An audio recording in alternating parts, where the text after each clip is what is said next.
जैसा कि हम लोग बात कर रहे हैं, अब हमारा नेक्स्ट क्वेश्चन है कि रियल्टर रखना, क्योंकि इसमें लोगों के बड़े क्वेश्चन होते हैं। लोग मुख्तलिफ किस्म की एडवाइस करते हैं। कोई कहता है यार रियल्टर के बगैर ले लो तो तुम्हें डिस्काउंट मिल जाएगा, जो भी घर में जितने हम रियल्टर को देते हैं वो हम आपको डिस्काउंट कर देंगे। लेकिन उन्हें ये नहीं पता कि रियल्टर और भी बहुत से काम करता है जिससे वो बचना चाह रहे होते हैं। कि उन्हें पता है कि अगर ये खुद लेगा तो एक तो इंस्पेक्शन और इसके अलावा और बहुत मुख्तलिफ चीज़ें होती हैं। तो अगर अच्छा आपके रियल्टर है तो वो बहुत हेल्पफुल होता है। तो ये आप इसके बारे में बताएं कि रियल्टर क्यों ज़रूरी होता है कि हम रियल्टर को रखें। अरे भाई, इसके लिए एक सिनेरियो मैं प्रेजेंट करती हूँ, व्यूअर्स के लिए समझना बहुत आसान होगा। देखिए, जब भी कोई घर लिस्ट होता है तो एक सेलर अपने एक रियल्टर को हायर करता है कि मेरा ये घर सेल करो। So legally that realtor is bounded कि वो अपने सेलर के इंटरेस्ट में और फेवर में काम करे।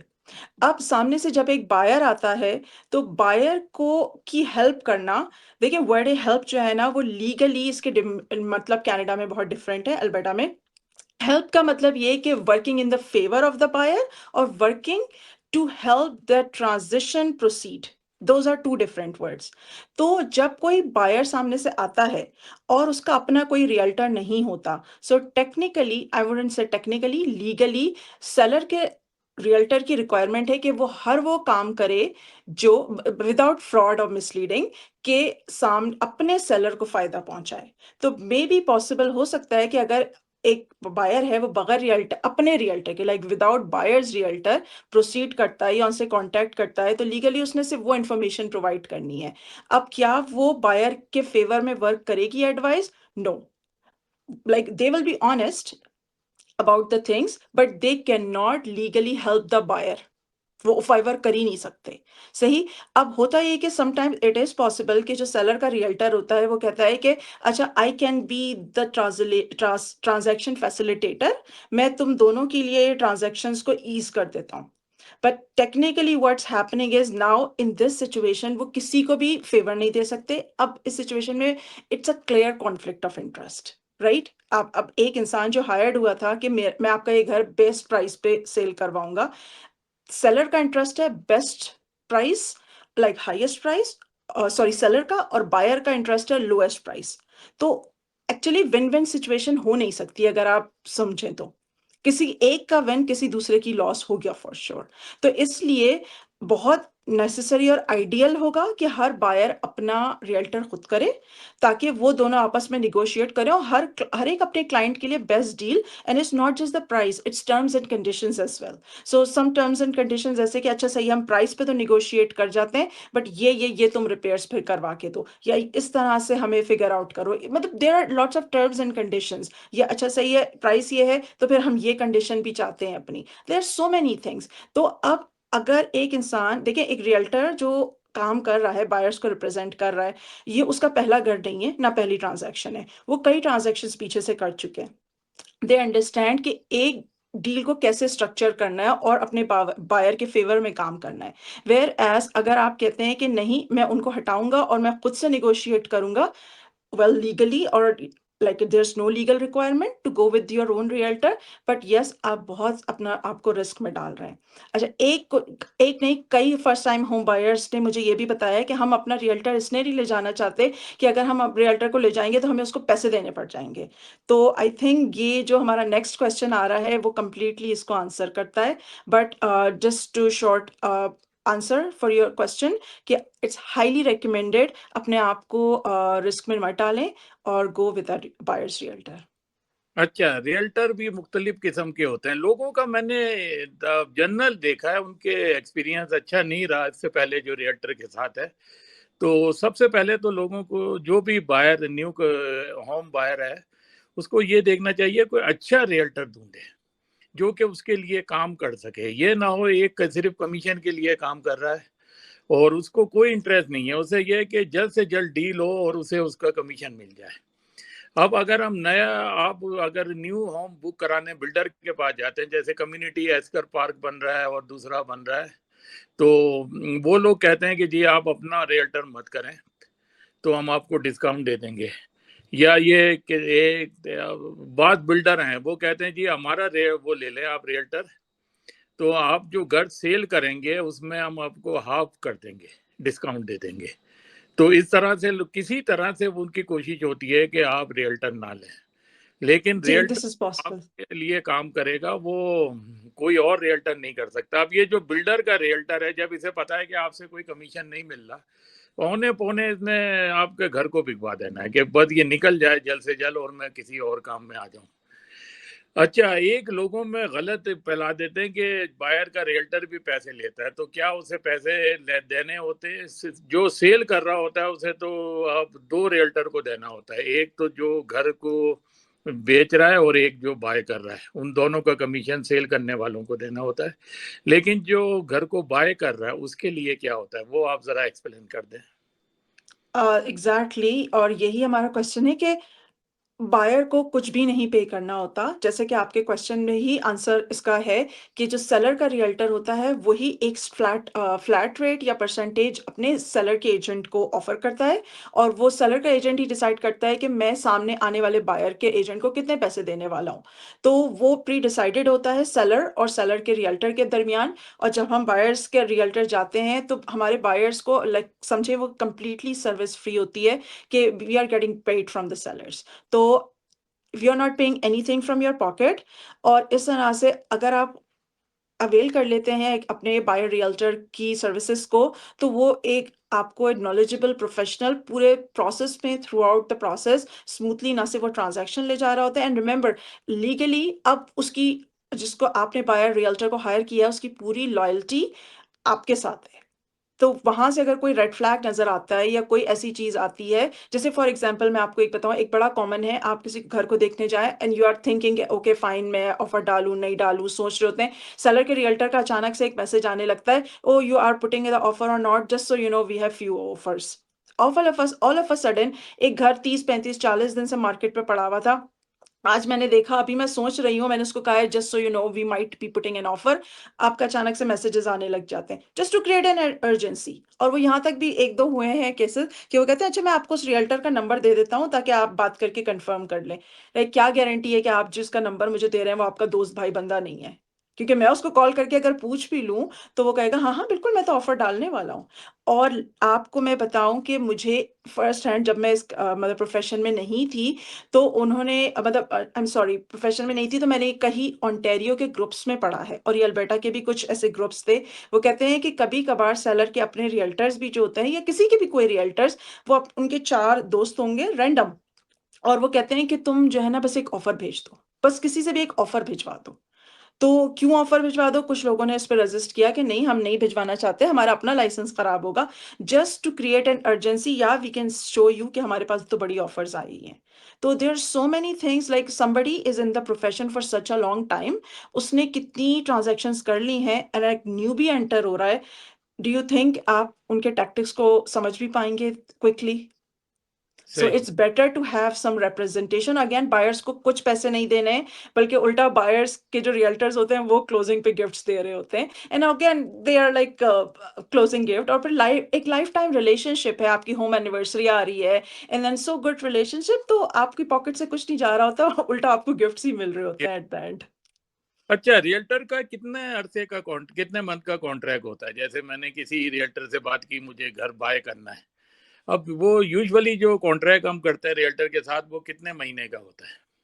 Completely negotiable.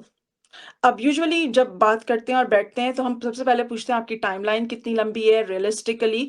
तो whatever two parties agree on, आप वो टाइमलाइन रख सकते हैं। और ये भी हो सकता है कि इनिशियली आपने लगा हाँ 3 से 6 महीने मुझे लग जाएंगे, आपने 3 से 6 महीने का कॉन्ट्रैक्ट साइन किया, बट देन यू रियलाइज्ड कि मीनवाइल चीज़ें उस तरह से नहीं जा रही जैसा कि उन्होंने प्लान किया था, प्रोफेशनलिज्म को लेके हो सकता है, किसी भी चीज़ को लेके हो सकता है, then this can be terminated as well. It's just a mutual understanding है कि कब एंड करना है, and make sure it's in the written. और जब भी आप साइन करें उसमें देखें कि कोई ऐसी क्लॉज तो नहीं डली हुई है कि अगर आपने इतने टाइम में या इतने घर देखने के बाद जो भी, या आपको वो फीस भी पे करनी है, so make sure before you sign that agreement you read that out fully. हाँ, ये लोगों को मेरी तरफ से एडवाइस है कि आप एक एक लाइन रीड करें और उसे रियल्टर को साथ बिठाकर और उसी से कहें कि एक्सप्लेन करो। कोई ऐसी कंडीशन ना डाल दे कि आपने कॉन्ट्रैक्ट अगर कैंसिल किया तो आपको इतने पैसे देने होंगे या ये करना होगा, इतने घर दिखाएंगे। इसी जी। के अंदर आपने घर को पसंद करना है। क्योंकि यूजुअली होता है वो आपको कई जगह सुनने में ये आया है कि ये भी पॉसिबल है कि आपको एक पेपर हाथ में दिया जी बस ये साइन करें ताकि हम घर दिखाएं। तो मे बी वो कभी बैठे ही नहीं और लाइन बाय लाइन, क्योंकि मे बी इतने बिजी रियल्टर थे। तो अगर like it's a heads up कि अगर कोई आपको बिल्कुल भी कुछ नहीं बता रहा है तो you need to speak up कि मैं जानना चाहता हूँ before you I even sign. I understand आप बहुत बिजी हैं, but as a responsibility and professionalism I should know what I am signing. अच्छा, एक ये हो सकता है कि मैं कॉन्ट्रैक्ट ही साइन ना करूं रियल्टर के साथ, वैसे ही कहूं कि मुझे घर दिखा दो, मुझे पसंद आया तो मैं कर लूंगा। इन दैट केस खुद मैं रियल्टर के साथ मिलके काम कर रहा हूँ, किसी से कॉन्ट्रैक्ट साइन नहीं किया। वो भी दिखा रहा है, ये भी दिखा रहा है, तीसरा भी दिखा रहा है, जो मुझे अच्छा लगा मैंने पसंद कर लिया। Is it possible? बहुत सारे लोग ऐसा करते हैं और वो अपने आप को किसी लीगली कॉन्ट्रैक्ट में बाइंड नहीं करना चाहते, बट आई वुड रिकमेंड कि अगर someone is interested working in with me, then I will explain कि क्या है कॉन्सिक्वेंसेस, कि हम क्यों कभी कभार हमें रिक्वायर, नॉट कभी कभार, like we why we need the signature. So some people, some realtors may choose not to get anything signed, but if you understand the contract, there's nothing that holds you accountable कि अगर इस time के बाद आप exit करना चाहें तो आप नहीं कर सकते। Like there's always pros and cons and clauses which can be discussed. या मेरा जो वो है कि ये रियल्टर कहते हैं 3 मंथ का कॉन्ट्रैक्ट है, इससे के अलावा आप किसी और से बात नहीं कर सकते, आपने जो So, करना है हमसे करें। so तो there's a thing called exclusive buyer representation agreement. When you sign that, it's called exclusive representation. So of course, अगर वो आपने exclusive representation contract sign किया हुआ है, that's why आपने फिर exclusively उनसे ही बात करनी चाहिए। But I understand it goes a long way. तो आप पहले से ये डिस्कशन करें कि हम और भी किसी से कर रहे हैं। और अगेन अगर मुझे ऐसा लगता है, मैं पर्सनली अपने लिए कहूंगी, अपने दूसरी इंडस्ट्री एजेंट्स के लिए तो नहीं कह सकती। अगर कोई मुझे ऐसा कहता है तो I want to know like क्या है जो मेरी परफॉर्मेंस में लैक कर रहा है जिसकी वजह से आपको किसी दूसरे को जाना पड़ रहा है, क्योंकि मार्केट में वही डेटा मौजूद है जो एक के पास है वो दूसरे के भी पास है। सो इट्स नॉट लाइक उसका दिखाई हुई चीज मुझे ज्यादा पसंद आ रही है, आपकी दिखाई हुई चीज कम पसंद आ रही है। तो that means there is something wrong in telling them कि हमारी सर्विसेज किस तरह वर्क करती है। दैट्स वाई उनको 3 के पास जाके शॉप अराउंड करना पड़ रहा है। अच्छा, आप कितने घर दिखाती हैं लोगों को? क्या आपकी लिमिट होती है? अब नया वाला, अब जैसे हमने लिया हुआ, हमें पता है बंगलो क्या होता है, हमें पता है डबल स्टोरी क्या होता है, हमें पता है ये डिफरेंट टाइप ऑफ होम, हमारी ये रिक्वायरमेंट है, हमें क्या चाहिए। जो नया आया उसे नहीं पता बंगलो किसे कहते हैं, उसे नहीं पता 2 स्टोरी इसे किसे कहते हैं, उसे बाई लेवल किसे कहते हैं, ये सारी चीज़ों का नहीं पता। तो वो तो हर चीज़ पहले देखेगा कि उसे कौन सी पसंद आ रही है। तो आपका क्या लिमिट होती है, आप कितने घर दिखाती हैं एक को? It comes down to the initial meeting, जो कि एक्सक्लूसिव बायर रिप्रेजेंटेशन एग्रीमेंट जो कॉन्ट्रैक्ट की हम बात करते हैं, where we sit down with the client to understand their needs. और फिर पिक्चर्स बहुत सारी अवेलेबल होती हैं just to understand like this is part of our presentation कि ये चीज़ें अवेलेबल हैं, आपको कौन सा लाइफ मतलब स्टाइल सूट करता है, किसके प्रॉस एंड कॉन्स क्या हैं, and we can go from there कि अच्छा, उनको कौन सा मॉडल सही लगता है। जैसे एच जी टीवी आता है, ये पहले उसमें आता था शो में, अब IP टीवी में भी है। 3 ओम्स का होता है उनका, वो दिखाते हैं मुख्तलिफ किस्म के घर और उसमें से उन्हें बस सेलेक्ट करना होता है कौन सा होता है। बड़ा अच्छा होता है वो देखने में, मुख्तलिफ घर पता लगते हैं। लेकिन हर एक का अपना अलग होता है, क्योंकि बात होते हैं वो बहुत ज्यादा, जब तक आपको पसंद नहीं आएगा वो दिखाते रहेंगे घर आपको। तो जी, मुख्तलिफ तो वो सब रियल्टर के अपने ऊपर होता है, उसका पर्सनल होता है। रियल्टर का भी होता है और अगेन इट्स क्लाइंट ने एट द एंड घर लेना है, उन्होंने रहना है। So ultimately they have to find what they want. Again it comes down to talk कि क्या चीज़ आपके लिए मैटर करती है और क्या चीज़ हमें मिल रही है मार्केट में और क्या आप अफोर्ड कर सकते हैं। हाँ, जैसे आजकल 100% घर जो है ना वो सारे वेबसाइट पर है, वो जी, MLS.com या दूसरी आपकी अपनी होगी। पहले ये नहीं था शुरू में, वो जी, सिर्फ रियल्टर के पास ही लिस्टिंग होती थी आम आदमी को। अभी तो वो खुद भी देखते हैं अच्छा लग रहा है, वो जाके अपने आप भी शो होम कहीं हो रहा है, कुछ हो रहा है तो उन्होंने अपने आप भी देख लिया बगैर किसी उसके। अगर रियल्टर जी। है भी उनके साथ तो वो वैसे भी जाके कर लेते हैं घर को। जी, बिल्कुल। विजिट कर लेंगे।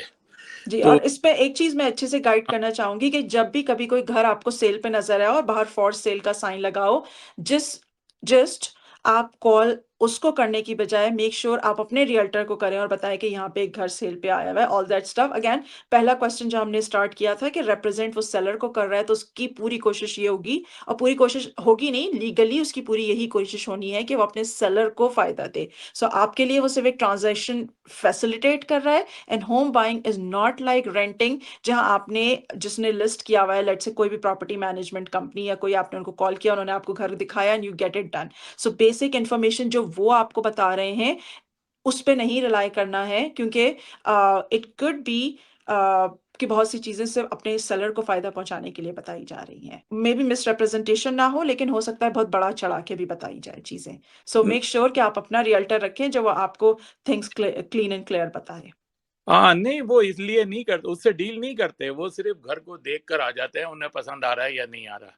कुछ फिर मुझे वो पता है वो करके भी आ गए और उन्होंने कि 2 घर खरीद लिए, उनको आज तक पता ही नहीं था कि ऐसा भी कुछ होता है। वो कहते हैं हमें पता ही नहीं था, हम जो फॉर सेल का नंबर होता था बस उसी को कॉल कॉल करते थे और पूरी ट्रांज़ैक्शन करा देते थे। हाँ, हाँ, लेकिन किन किन उससे रियल्टर हेल्प कर सकता है, यानी कि मॉर्गेज में हेल्प करते हैं रियल्टर, घर लेने रियल्टर्स में हैं? अच्छा इट्स अ फन थिंग।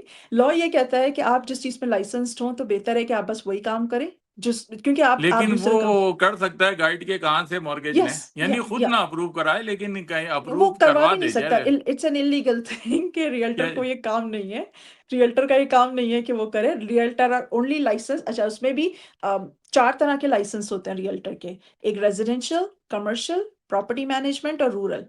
तो सही है। जिसके पास रेज़िडेंशियल का लाइसेंस है वो कमर्शियल में ना जंपिंग करे, और जिसके पास रियल्टर का लाइसेंस है सिर्फ़ कमर्शियल सेल का, तो वो प्रॉपर्टी की सेल के बाद उसके लिए टेनेंट ना ढूँढने बैठ जाए, क्योंकि आपके पास प्रॉपर्टी मैनेजमेंट का लाइसेंस नहीं है, आपके पास सही सिर्फ़ है। रेज़िडेंशियल सेल का तो स्टे इन अरफन योर हमारे लेन। मौला होते हैं, वो हर चीज में बोल देते हैं कि हम करा देंगे और अ एयरबीएनबी पर भी लीज करवा देंगे, हम ये भी कर देंगे, सब चीजें कर तो देंगे। They are opening up themselves for like regulatory sanctions, और आपकी कल को कोई भी कंप्लेन आपको पकड़ रही है, if you are ready to have like publicly your name going there, it's okay, go ahead, take the risk. But अच्छा। मोस्टली अगर वो कह रहे हैं कि वो मॉर्गेज करवाते हैं, what happens is they have their connections, जो मॉर्गेज ब्रोकर से connections, they are the one like doing it, not the realtor अच्छा, हिमसेल्फ डूइंग इट। ये ये वही बहुत है। इंपॉर्टेंट है, आपने रियल्टर जो है ना वो लेने जो कंपिटेंट हो, जिनको सारा काम का पता हो। ऊपर से एक तो होता है किसी दूसरे से एग्जाम करवाया, दिया ओह! किसी ने और वो सर्टिफिकेट मिल गया, उनको जीरो नॉलेज होती है, तो वो बड़ा नुकसान पहुंचाते हैं। लोगों के बड़े खराब वो एक्सपीरियंस हुए हैं रियल्टर्स के साथ। तो जी, ये मेरी आपको सजेशन है कम्युनिटी वालों को कि आप ये इसमें बड़े आप थोड़ा रिसर्च करके, और जो बड़े अच्छी रेपुटेशन है और जिनका पता है कि वो हर चीज में आपकी हेल्प करेंगे, उनको हायर किया करें। हम आते हैं सेक्शन 6 की तरफ। रियल्टर रखते वक्त उससे कौन से क्वेश्चन करने चाहिए? ठीक है। पहला ये है कि रियल्टर से आप पूछें कि आप ऑफ मार्केट या ऐसी लिस्टिंग जो कि अवेलेबल नहीं है ऑनलाइन, वो भी दिखाते हैं। बात घर होते हैं वो कहते हैं यार हम थोड़ा कम कर देंगे, हम उसमें लिस्टिंग में नहीं जाना चाह रहे। तो ये डिपेंड तो करता पहला है। क्वेश्चन हो गया।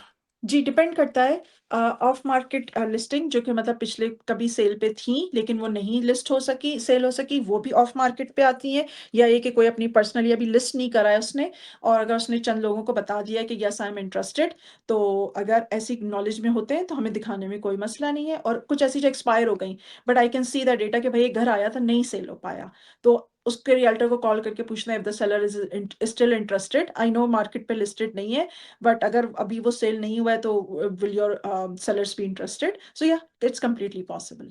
सही है। तो आप जैसे आप रियल्टर हैं, कोई घर की प्राइसिंग लगी हुई है, आपको कैसे पता लगता है कि ये महंगा दे रहा है या राइट प्राइस पे दे रहा है? इसमें हम कितना ऑफर दे सकते हैं, कितनी डाउन करके ऑफर कर सकते हैं इसको? ये सो आप किस तरह अंदाजा लगाती हैं? क्या आप पुरानी हिस्ट्री चेक करती हैं या बाकी घर चेक करती हैं उसी कम्युनिटी में या जी उसी बिल्कुल। रोड पे या उसी स्ट्रीट पे, कि जी बाकी बिल्कुल। घर कितने के, उसी साइज के, उसी तरह के घर? तो इस पर रियल्टर कोई काम करते हैं हमारे जो हैं? आइडियली तो करना चाहिए। तो this is called comparative market analysis, CMA. So जब भी किसी घर पे ऑफ़र डालनी है या इवन अंडरस्टैंड भी करना है कि ये घर सही लिस्ट है या नहीं, we look at the comparative market analysis, और फिर previous sales data. Sales data हमारे पास 10 साल का भी मौजूद है, बट ठीक है। रियलिस्टिकली 90 डेज़ का चेक किया जाए, सीज़नल चेक किया जाए कि इस सीज़न में पिछले दिनों में कितने घर सेल हुए हैं। हर एक की प्राइस, सेलिंग प्राइस हमारे पास अवेलेबल होती है कि किस प्राइस पे सेल हुआ है। उनकी पिक्चर्स चेक करें, कहीं ऐसा तो नहीं है कोई घर अगर है तो मेबी फीचर्स अंदर बहुत अच्छे हैं इसलिए वो थोड़ा ज़्यादा किया है। तो फिर उस घर जो भी सब्जेक्ट प्रॉपर्टी है उससे कंपैरिज़न होता है कि वर्थ इट भी है वो नंबर या नहीं है। ठीक है। अच्छा, एक कंडीशन पहली बार जो बायर है उसको कौन-सी कंडीशन है जो कभी भी ख़त्म नहीं करनी चाहिए? जैसे पिछली बार बात हुई थी तो उन्होंने कहा था कि कोई नए नाइजीरिया के थे, उन्होंने मॉर्गेज अप्रूवल की ख़त्म कर दी और अप्रूव नहीं हुआ, लेकिन उनको डाउन में पैसे देने पड़ गए। कौन-सी कंडीशन है जो कभी ख़त्म ना करें जब तक घर को बाय ना कर लें बिल्कुल? पहली मॉर्गेज फाइनेंसिंग और यस। दूसरी प्रॉपर्टी इंस्पेक्शन। इनको तो कभी भी खत्म नहीं करनी है। तीसरी आप डाल दें, like it's a blank section, वो रियल्टर के ऊपर है कि वो कितने अच्छे से उस सेक्शन को फिल करता है। 2 तो प्री प्रिंटेड आती हैं, तो उसको ज़रूरत नहीं है क्रॉस आउट करने की या उसके उसमें चेक अलावा मार्क। और कौन-सी ऐसी कंडीशन डाल सकते हैं कि मेरे रिकमेंडेशन में फिर ये है कि आप टाइटल जो है ना उसका रिव्यू का टाइम लें। टाइटल के ऊपर कोई मसला ना हो, और सेकंडली ये कि जैसे टाइटल अगर आप अपने घर का भी देखें आरिफ भाई, तो बहुत सारी लाइन्स आ रही हैं उसमें, बहुत सारे इंस्ट्रूमेंट रजिस्टर हैं। तो सही है। रिस्ट्रिक्टिव कोवेनेंट्स होती हैं। कोई चाह रहा हो कि मैंने पीछे बड़ा-सा एक लाइक स्विमिंग पूल बनाना है, कुछ बनाना है, बड़ी अरे ये तो बड़ी लंबी लॉट है। सही है, उसने ये सोच के खरीद ली। अब उसके रियल्टर को सबसे पहले जो काम करना चाहिए था उस टाइम पे, या उसका टाइटल को रिव्यू करना था कि उसमें ऐसी कोई रिस्ट्रिक्टिव कोवेनेंट तो नहीं है कि कोई चीज़ जो उसको प्रिवेंट करती है, वो इट कि रन्स बना डाउन विद नहीं द सकता वो, प्रॉपर्टी, सही है, कि वो अगर नहीं, उसे अगर उसमें प्रिवेंट लिखी करती हुई है। थी रिस्ट्रिक्टिव कोवेनेंट में कि नहीं कर सकता है वो, और आपने अज़्यूम करा कि चलो भाई कर लूँगा मैं कल-कला को, आप उसका परमिट डालेंगे भी तो वो नहीं आएगा। अब आप परेशान हो बायर बाद में कि अगर मुझे पता होता ना कि मैं ये काम नहीं कर सकता, तो मैं ये प्रॉपर्टी कभी खरीदता ही नहीं। सही तो है। आप ये भी कंडीशन आपके अगर ये आपका बायर का रियल्टर होगा तो वो ये काम करेगा आपके लिए। अगर आपने अपना बायर का रियल्टर ही नहीं रखा है तो फिर आपको ये कौन समझाएगा और कौन आपके ठीक है। लिए राइट करेगा चीज़ें। ठीक है। तो सबसे पहले टाइटल का रिव्यू हो, और किस-किस तरह के और इंस्पेक्शंस हैं जो आप ऐड कर सकते हैं, और अगेन नहीं, वो इंश्योरेंस का। इंस्पेक्शन की टाइप बताते हैं क्या-क्या नाम है? एक जी। तो हो गया मॉर्गेज, एक हो गया इंस्पेक्शन, ये 2 तो हो गए। इसके अलावा और क्या कंडीशन आप रख सकते हैं उसमें? टाइटल रिव्यू डाल सकते हैं, इंश्योरेंस के अप्रूवल डाल इंश्योरेंस डाल सकते हैं, सकते हैं कि या इंश्योरेंस भी सैटिस्फै प्रॉपर वो एंड मुनासिब सैटिस्फैक्टरी टू द बायर, जो टर्म मैं यूज़ करती हूँ हमेशा, सैटिस्फैक्टरी टू द बायर, कि सैटिस अब वो बोले भई इंश्योरेंस तो मिल रहा है, वो अलग बात है, उसका डिडक्टिबल इतना ज़्यादा है कि वो उसको सैटिस्फैक्टरी नहीं है। सो इट ठीक हैज़ है। टू बी द लाइक, जो लॉयर्स ने हमें ट्रेन किया है हम रियल्टर्स को, तो वो इस पे करते हैं कि the language matters most, how it's ठीक है। रिटन, वही कोर्ट में चैलेंज होता है। अच्छा, एक आपसे क्वेश्चन है, अभी बात हो चुकी है इस पे ऑलरेडी, इंस्पेक्शन के वक़्त कभी रियल्टर होते हैं साथ देखने के लिए कि ये सही से इंस्पेक्ट भी कर रहा है या नहीं कर रहा? और अ इंस्पेक्शन में कितनी हम वो रख सकते हैं कंडीशन में कि अगर इससे ज़्यादा प्राइस आई हम इसे कैंसल कर सकते हैं? देखो, सील डी अपनी जो हमारी वो चल रही है सेल की। यानी अगर बहुत ज़्यादा इंस्पेक्शन में कॉस्ट निकल आई, बहुत ज़्यादा खराबियाँ निकल आई इंस्पेक्शन में, तो अम उसके ऊपर या रियल्टर होते हैं कभी इंस्पेक्शन के होते तो नहीं है वैसे।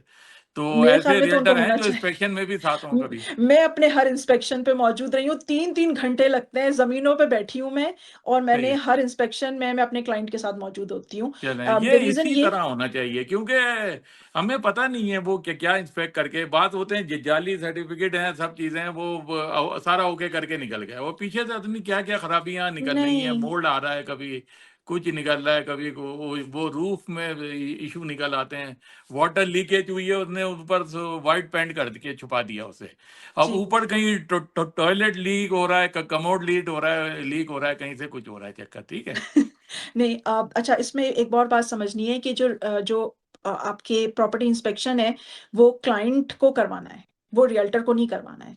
तो नहीं रियल्टर का कराता वहाँ तो पे प्रेज़ेंट तो होना है। अब तो क्लाइंट करता रियल्टर, है, तो जी, जी, हम बता सकते हैं आपने ये चेक किया है, लेकिन अगेन प्रॉपर्टी इंस्पेक्शन एक ऐसी चीज़ है, आपने घर खरीदे हैं, आपको पता होगा कि it's like you get what you pay for. तो the question is what are you paying for? तो अगर आपने किसी को बोला है कि बस मुझे सस्ता-सा एक कर दो, तो वो बोलेगा सस्ते में इतनी मैं चीज़ें कवर कर रहा हूँ।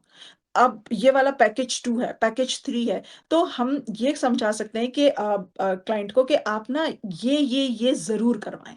सिर्फ़ सस्ते में नहीं चाहे कि ये महँगे में करता है, ये सस्ते में करता है। हो सकता है सस्ते में वो इसलिए कर रहा हो कि वो बहुत सी चीज़ें कवर ही ना कर रहा हो। जैसे आपने एक सही। अपना बताया ना कि वो हो सकता है उसका एक्सपेंसिव हो, जो आप चीज़ें काउंट कर रहे हैं हाँ, कि हाँ, वो मोस्टली उस वो नहीं ज़माने करते। के रेट अभी के बराबर हैं, वो पैसे इसने लिए थे लेकिन बड़ा अच्छा इंस्पेक्ट करके दिया। Exactly, you get what you और पे मैंने फॉर। कैंसल कर दिया था। मेरा ऐसा दिल खराब हुआ जो उसने खराबियाँ बताई। वो जी, कह रहे अच्छा बिल्कुल। हम इतनी डिस्काउंट देते हैं, इतना कम करना है। नहीं, जो सेलर था मैंने कहा नहीं अब बिल्कुल मेरा दिल खराब हो गया इससे। बिल्कुल। मैंने ये लेना ही नहीं है। बिल्कुल, तो जितना ज़्यादा आप क्योंकि अगेन ये जो पे फीस होती है, उस बायर ने पे करनी है, तो I would say don't go cheap there कि सस्ता वाला कोई खरीद लेता हूँ, हायर कर लेता हूँ होम इंस्पेक्टर। तो जो जितना ज़्यादा करेगा परचेज़ेज़ बाय करेगा, सर्विसेज़ उसकी, उतना ज़्यादा कॉम्प्रिहेंसिव रिपोर्ट आएगी एंड बेस्ड ऑन दैट फिर आप नेगोशिएट कर सकते हैं कि आप सेलर से प्राइस कम करवाना चाहते हैं या सेलर से कहते हैं कि तुम ही फिक्स करके हमें दो, या ये कि आप बैक ऑफ हो जाएँ कि मुझे बैक ऑफ लेना ही कर नहीं है। सकते हैं। अच्छा एक रियल्टर से ये भी क्वेश्चन कर सकते हैं कि रिप्लाई कितनी जल्दी करता है? मैंने कहा कि भाई मुझे खुद भी देख रहे होते हैं लोग mla.com और पता नहीं का वेबसाइट जो है घरों mls.com या इस तरह और राब्ते में क्या तरीका होता है? बाद रियल्टर होते हैं जो घर से लेके जाते हैं उनको और घर दिखाते हैं, छोड़ देते हैं। बाद होते हैं जो उनको कहते हैं कि यार ये एड्रेस है तुम आ जाओ वहाँ पे। तुम फिर मैं मेरे जो कोड मिल गया घर का लॉक खोलने का मैं फिर घर दिखा देता हूँ। ओह! फिर वो रियल्टर का भी मुख्तलिफ होता है, बात तो वहीं खड़े हो जाते हैं, बस अपने टेलीफ़ोन कर रहे हैं, बोल रहे हैं यार घर ढूँढ सारा देख लो तुम जो तुमने देखना है। तो ये आपके ये इसके ऊपर रियल्टर को किस तरह हम वो कर सकते हैं जज? अ, प्रोफ़ेशनल रियल्टर को तो आपके साथ घर में ही होना चाहिए और सही है, आप प्रोफ़ेशनल आप हैं माशाल्लाह, इंजीनियर हैं आप। अगेन आप इंजीनियरिंग की तो बातें बता सकते हैं, लेकिन अगर आपसे मैं मेडिकल की या अकाउंटेंसी की पूछूँ तो आप बोलेंगे मुझे जनरल इन्फॉर्मेशन तो पता है, लेकिन प्रोफ़ेशनली मैं आपको गाइड नहीं कर सकता। तो रियल्टर को उस घर में होना चाहिए और लेकिन अगेन लायबिलिटी इश्यू है, जिस बारे में आपको नहीं पता, प्लीज़ आप क्लाइंट को इंस्ट्रक्शंस देने मत बैठ जाएँ या डायरेक्शन इन्फॉर्मेशन देने। हाँ, जो जनरल बातें हैं, जो सबको पता है, वो आप बता सकते हैं, लेकिन कहीं को ऐसा होता है कि ये स्टेन क्यों है? तो इट्स लाइक ऐसा हमें लगता है कि ऊपर बाथरूम है, तो वहाँ से लीक हुआ होगा। अब इसके पीछे मोल्ड है या नहीं है, ये इंस्पेक्टर बता सकता है। इसको सही है, रिप्लेस करने में खर्चा कितना आएगा, वो टेक्नीशियन या हैंडीमैन बता सकता है, मैं बता नहीं सकती, क्योंकि मैं लाइसेंस्ड नहीं हूँ ना उस चीज़ के लिए। तो सही है। जो उनकी लेन हो, देखिए जो आपका प्रोफ़ेशन है, उसमें 100% करें, जो आपका नहीं है उसको फिर प्रोफ़ेशनल्स को गाइड करें और क्लाइंट को ये बोलें कि आप उनसे पूछें, ये मत बोलें, "अरे! नहीं, नहीं, नहीं, ये तो बस 2000 में हो जाता है, ऐसी कोई बड़ी चीज़ नहीं है।" नो, अगर कोई रियल्टर ऐसा कर रहा है, वो गलत कर रहा है। उन्हें नहीं करना चाहिए। अच्छा, आप क्या सजेस्ट करती हैं इंस्पेक्टर, लॉयर जो हैं वो अपनी तरफ से लें या रियल्टर जो रिकमेंड कर रहा है वो ले लें या क्योंकि बाद उसके रियल्टर के इंस्पेक्टर होते हैं उन्होंने सेल कराना है घर तो वो किसी ना किसी तरह कर देते हैं अप्रूव वही जब अभी बात हो रही है कि वो इधर उधर चीज़ों को छुपा देंगे कि यार घर बिक जाए वो उनको कमीशन मिल जाए तो हमें बिल्कुल इंडिपेंडेंट लेने चाहिए या उनके रिकमेंड किए हुए लेने चाहिए नहीं, आप इंडिपेंडेंट लें, अपनी गूगल सर्च करें। लीगली हमें 3 नाम देने होते हैं, चाहे हम प्रॉपर्टी इंस्पेक्टर दे रहे हों, मॉर्गेज ब्रोकर्स दे रहे हों या ये कि लॉयर्स दे रहे हों, कोई भी प्रोफ़ेशनल हमें 3 नाम देने हैं और अगर कुछ है डिस्क्लोज़र कि ये मेरा भाई है, मेरा बहन है, तो ये भी डिस्क्लोज़ करना चाहिए करना होता है लीगली ताकि सामने वाले को पता हो कि कोई कॉन्फ्लिक्ट ऑफ इंटरेस्ट नहीं है। But again client is completely independent कि मार्केट प्लेस में जाएँ, रिव्यूज़ चेक करें और खुद लेकर आएँ। तो